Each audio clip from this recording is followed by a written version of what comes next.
Hello and welcome back to another video.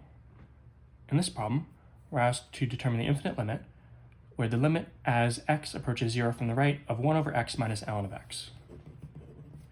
So what we have to do here is we have these two functions within the parentheses, where we can't plug in directly 0. But if we say, let's take 1 over 0 as we approach it from the right, minus ln of approaching 0 from the right, we can get an idea of what these values are by looking at the graphs of the functions. This is the graph of 1 over x.